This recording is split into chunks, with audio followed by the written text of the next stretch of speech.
Have you ever wondered why the Mount Kenya community seems to hold a significant influence over Kenya's leadership? Have you ever questioned why this community appears to determine who becomes president?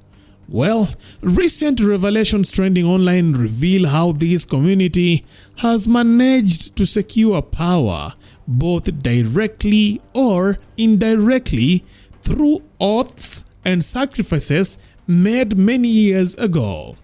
And some of these confessions are truly shocking. Grab your popcorns. An article shared by Kipkalia Konez uncovers some of these bloody secrets. He begins by saying, now the Gachagua rally clip from the Nyeri clearly shows that Gachagua's biggest issue is that Ruto is now friends with Baba, which to him is the red line they had drawn for everyone. Consequently, in the minds of Gachagua's followers, Uhuru is now a good man because, in their reasoning, for Raila to be friends with Ruto, he had to have ended his friendship with Uhuru first.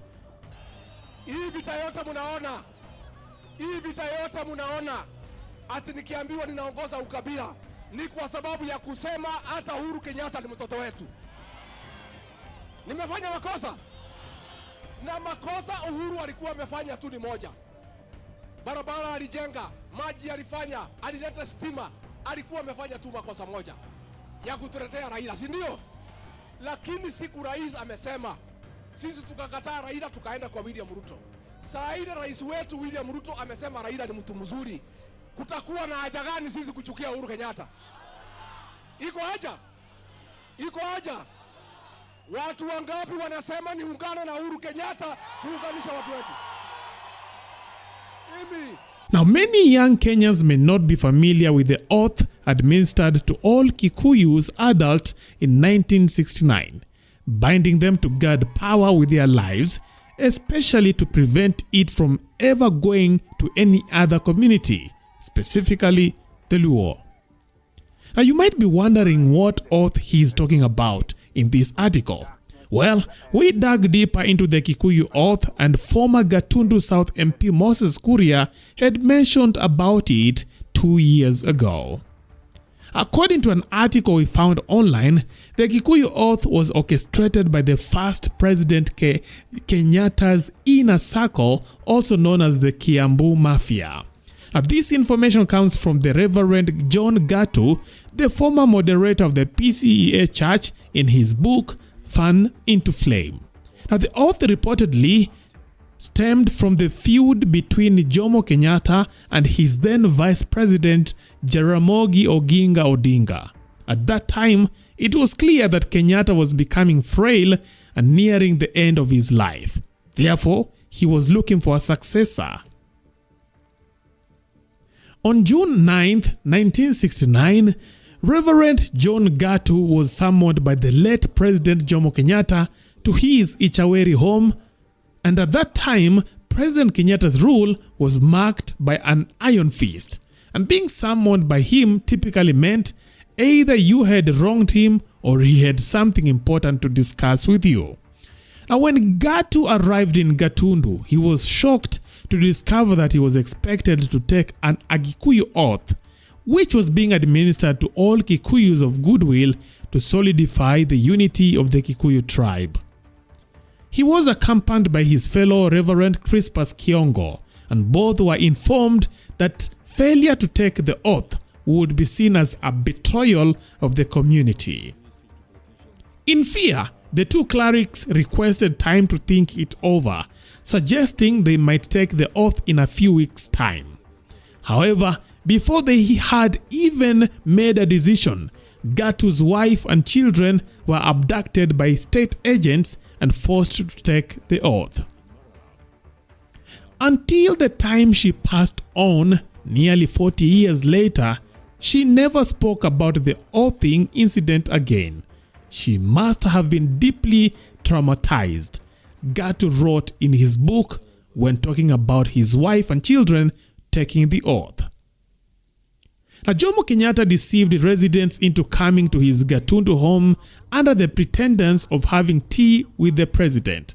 However, upon arrival, it was revealed that the tea was actually a forced oath.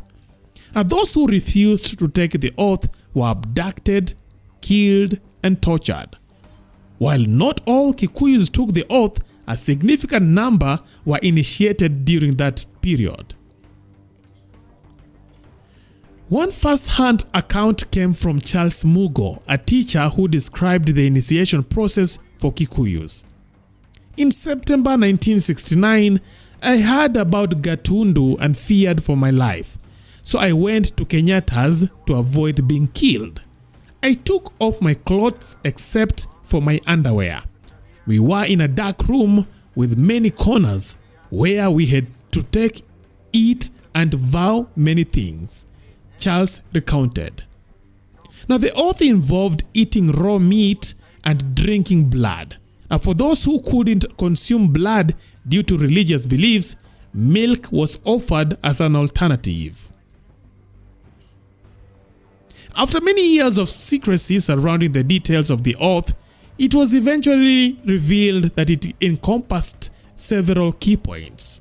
Number 1, Kenya's presidency, aka Udhamaki. Now, Jomo Kenyatta and his team, known as the Kiambu Mafia, wanted the House of Mumbi, that is this community, to ensure that the presidency remained within their lineage and never crossed beyond the River Chania, the border between Kiambu and Murang'a counties. This was to prevent leadership from falling into the hands of perceived enemies of the Kiambu Mafia, such as J.M. Kariuki and Mwai Kibaki. Number 2, family planning.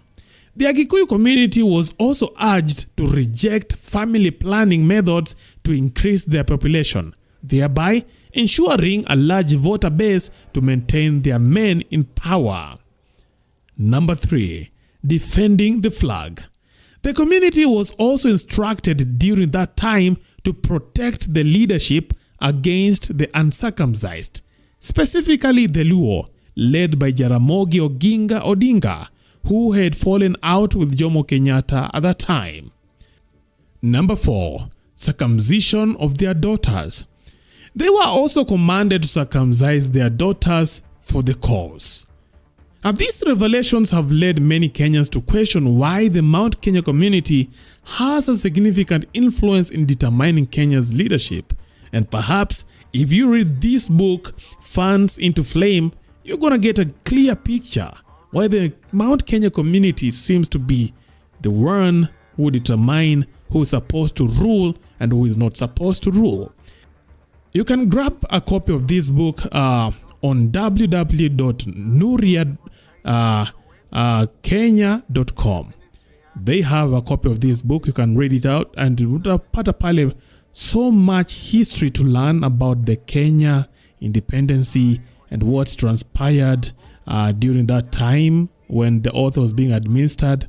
The book is written by John G. Gatto, who happens to be a former moderator of the PCEA Church. Well, that is it for now. Thanks for watching. Let's meet next time. Bye-bye.